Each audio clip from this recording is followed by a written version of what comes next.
Welcome! Today I'm going to be talking about 5 tips that your advisor probably will never tell you. Say what? Some are going to sound like common knowledge, but I really don't think that people internalize them. And I think it's important for people to be like using these tips, and that's why I'm going to share them with you.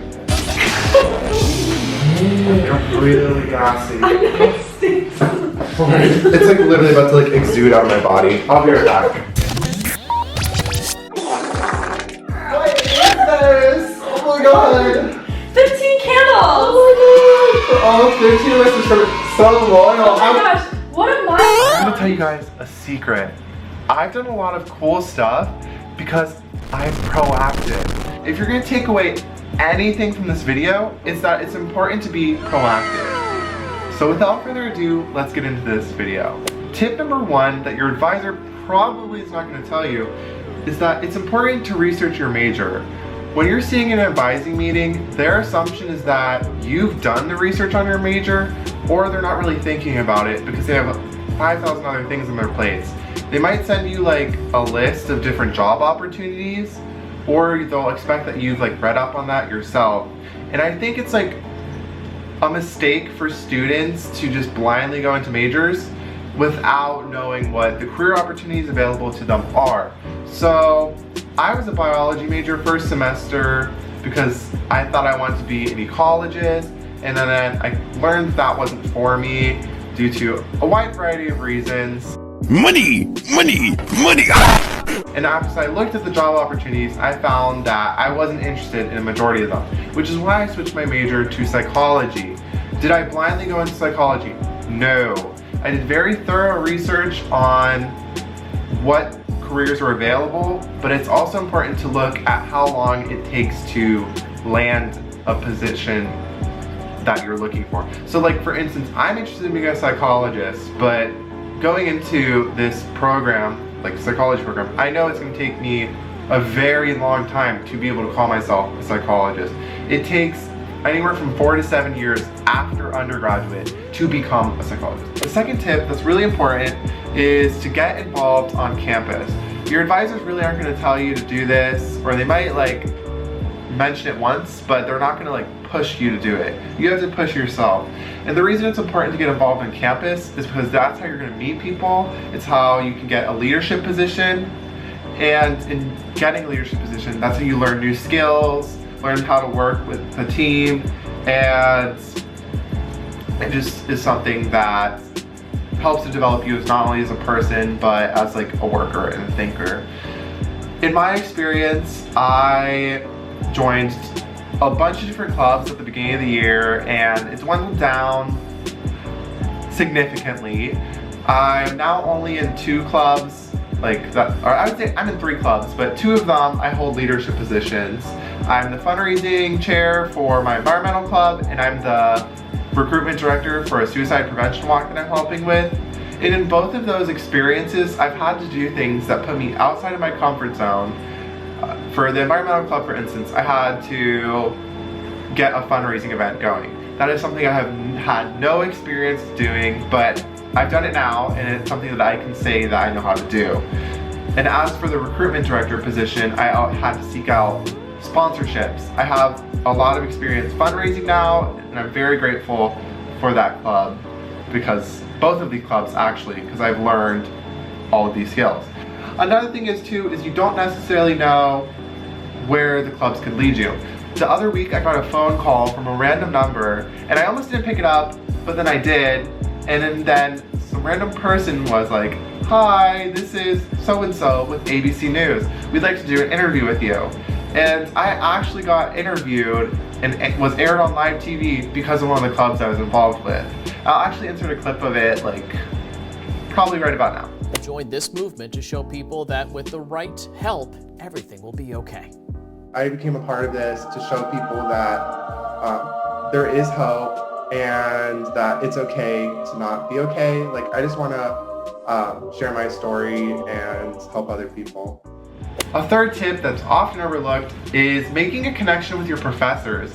Sit in the very front row. I always do it. No one really cares. It is so worth it because every time I do that, my teachers begin to recognize me and I talk to them, and it's really great. Not all the time, but when I do, I make it count.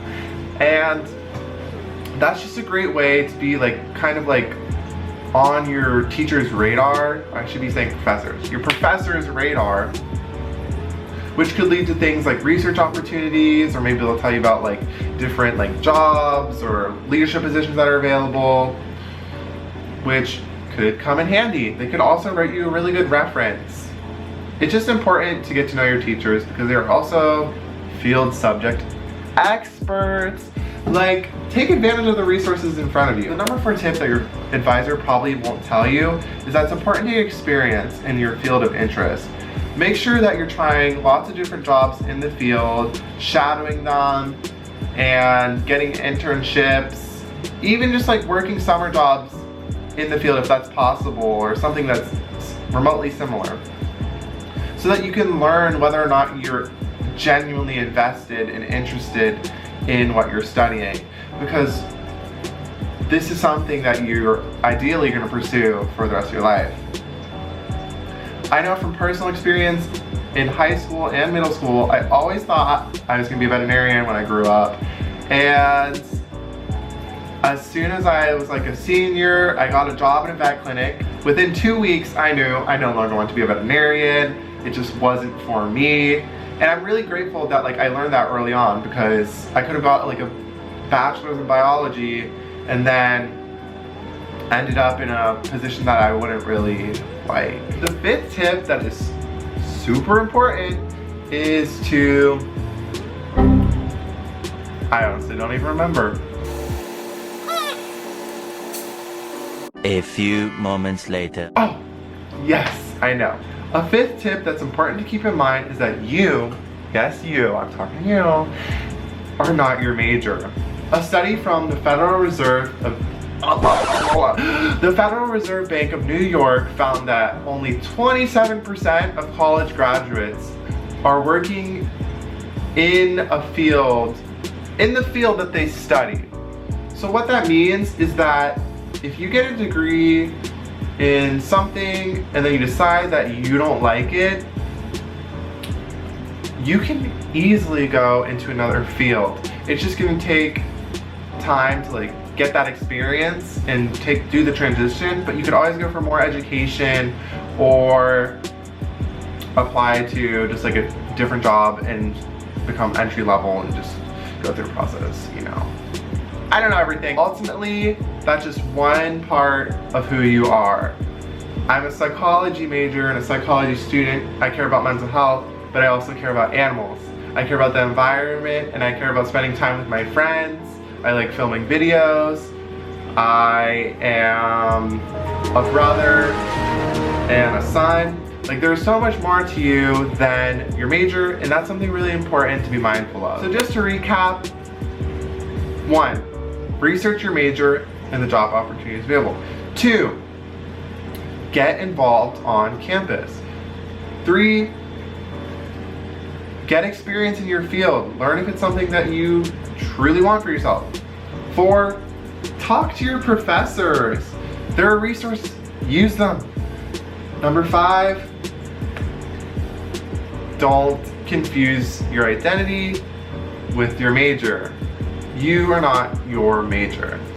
Alright guys, that is going to be all for this video. Thank you so much for joining me. Make sure to like, comment, and subscribe. If you have any ideas for me, drop them down below. Thanks, bye.